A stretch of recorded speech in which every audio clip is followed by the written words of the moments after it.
I'm Anto and welcome to my thoughts on the Omega DLC. Now, for those of you that don't know, just to clarify a little bit, the Firefight DLC pack that came out, I believe, last week had some files hidden away in it, which pertain to where some weapon mods could be found on some unspecified maps. But these mod locations were marked towards the end with LEV for Leviathan and OMG. Now, either this stands for "Oh my god, this mod's awesome," or not in Mass Effect, or it stands for Omega DLC, which, as fans, you've got to admit, we want to see Omega, especially after Mass Effect 2, and it's the last time I'm going to be able to visit it, let's face it, unless they do a Mass Effect 4, which I don't even think they'll call it Mass Effect, or maybe some sort of spin-off series, but I don't think we're going to be seeing Omega again anytime soon. So yeah, this is one thing that we need to see as fans of Mass Effect. Now, the first thing I want to see from the DLC is a cheap price. This was meant to be in the main game, but it was cut out either by BioWare, which I kind of strongly doubt, or EA, which is probably on the money. They knew we'd pay for this. This is Omega. You know, we have fond memories of it from Mass Effect 2. There was two teammates in Mass Effect 2 that you could recruit there, whereas other locations only had the one. So we spent a lot of time on Omega. We revisited it for side quests. We went there for the shops, and we spent a lot of time on there. And it was one of those locations that actually had a bit of mystery to it. You know, you understood where it came from originally. I believe it had something to do with the Protheans originally. They were mining out the asteroid, and then other species just moved in there, generally shady individuals, and just made it a home. So it's got a little bit of mystery about it, where you don't know Omega, but there's a familiar area, the Afterlife Bar, the areas that we've been to, but you get the feeling that there's a deeper and even darker side to Omega.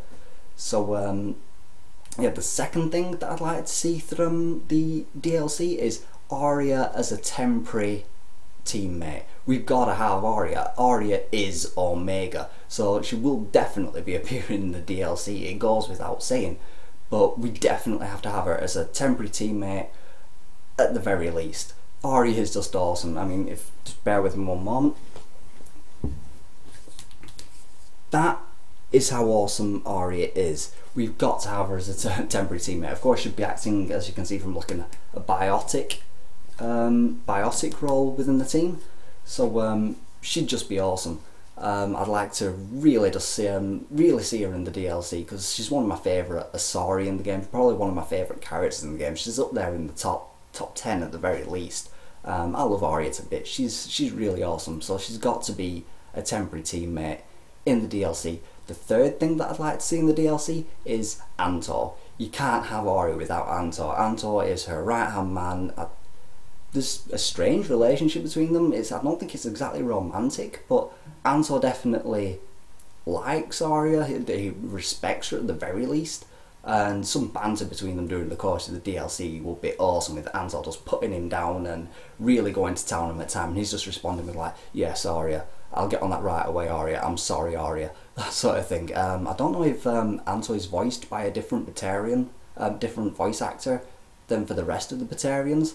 All Batarians kind of sound the same, but yeah, it'd also keep the costs down, because you could essentially get anyone who played a Batarian to voice Anto, because it doesn't sound all that different. If anyone knows if he's a different voice actor, leave a message in the comments section down there and let me know, because I'd be kind of interested in that. I wouldn't even know where to start looking for that information. Does anyone know who voiced Anto? But I think Anto's awesome anyway. He's got to appear in the DLC, at least in cutscenes, but I would like him as a temporary teammate, maybe fulfilling a sort of sentinel role, or maybe just an all-out soldier. So what else would I like to see from the DLC?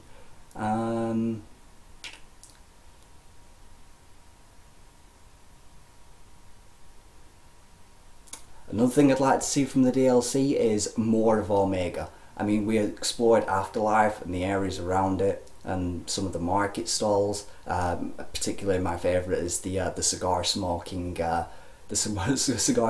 Elcor. He's just brilliant. I'd like to see him come back, hopefully, in the DLC with his big stogie.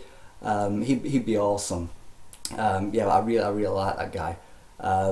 yeah, so I'd like to see more of Omega. That I really would. I sometimes get the impression from playing Mass Effect 2 that the areas around Afterlife was kind of like the nice areas of Omega. For story purposes, it makes sense that we'd start off in the docks. You know, like slipping a small shuttle in through the docks, which would be absolutely awesome. I'd love to see the docks area because apparently it's a hive of criminal activity. But for the Take Back Omega DLC, I'm sure you guys have known, this isn't no spoiler, that it's been taken over by Cerberus in this very graphic novel. There'll be Cerberus shipping things through there, which would make for some interesting combat scenarios. So there'll be the Cerberus around there. I really would like to see the cargo areas, maybe through criminal types knocking around who are willing to give you information with a little coercion, renegade action. Just well, I'm sure Arya'd slap them around even if you don't go the renegade option. She's just she'd be doing that. You're like, don't you know who I am? I'm Arya. Give me the information. Tell me everything you know right now about what's going on Omega. That would be awesome. So yeah, like maybe starts off in the DLC as coming through the docks, and then progressing through different areas, like maybe some of the really run down slums. Like you could have Shepard saying, you know, this is horrible. How can you have people living in this sort of environment? And Arya just responds with something along the lines of, they've got themselves here, they can get themselves out, because that's the sort of woman Arya is. She's just awesome. That's the sort of woman Arya is.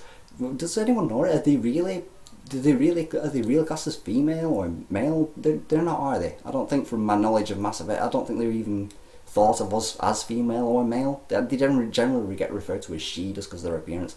Anyhow, I'm getting off topic. So what else would I like to see from the DLC? I would like to see maybe a few new weapons added.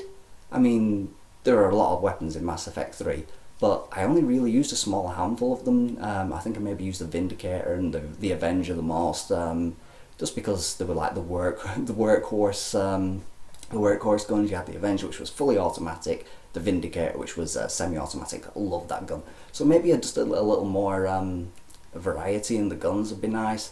I mean, I can't see it happening with the Firefight pack just being released, but maybe I'll get that just to add some variety to the guns, because I weren't really finding myself switching between the guns that much. I didn't really like the N7 pack. I got the collect. As you can see, I got the oh, it's actually in another room, but I got the collector's edition, which added the N7 armory, and didn't really enjoy the weapons that you got with that. It didn't feel like a worthy thing to put into the collector's edition. It was the guns weren't all that brilliant. I kind of liked the sniper rifle. That was awesome, but I think that was about it. Anything else I can think about for the Omega DLC? Yeah. One more thing I've got to see in the Omega DLC, and this has got to happen. I can already see it happening. This is going to be the final encounter in with a Cerberus agent in the Omega DLC. This guy has got to be in it. Right there, Oleg Petrovsky. I think he got his name right, Oleg Petrovsky. One of you guys can correct me if I'm wrong, but he has got to be in the Omega DLC. Now, I don't care what this guy offers me towards the end. He's going to be one of the last faces we see on Omega. But I don't care what this guy has to offer me. He could offer me all the war assets in the world, because let's face it, at the end of the game, war assets don't mean jack. So I am going to let Arya rip him to shreds. He's a real nasty piece of work. He comes approaching Arya in the Invasion graphic novel. If you haven't read it, I really recommend you do, because this is kind of like essential reading before the DLC. But he's a nasty piece of work. He comes to Arya offering an olive branch, you know, a friendship, and I want to help you. You know, there's an awful situation. I'm not going to go too much into it for those who want to read it. But he comes offering an olive branch, and he's deceptive. It makes sense for Cerberus, you know, what an arsehole. But he's really deceptive, and he lies to Arya. He lures her away from Omega, and then he imprisons her, and he puts her in these like weird cuff things that's cut off her biotics completely.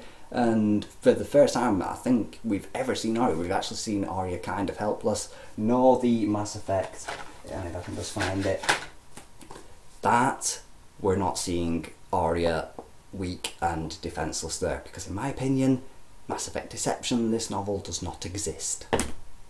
So yeah, we see, for the first time we see Arya being really really helpless, but it doesn't last for long. So yeah, we've got to see Oleg Petrovsky, we've got to see Arya get her revenge on that guy and really just like, hell no, you didn't do that to me. This is my Omega, get off my station. If she could jettison him out of an airlock or just rip him apart with biotics, justice done. Anyway, I think that's everything I'd like to see from the I'd like to see in the Omega DLC. We don't even know if this is coming out yet. BioWare hasn't officially stated anything, but looking from the files, it looks like it's pretty much a sure thing to be the DLC after Leviathan. So I think I've covered everything that I'd like to see. As soon as I've got some more information, I'll do a video and share that information with you guys. So I've been N7 Strider.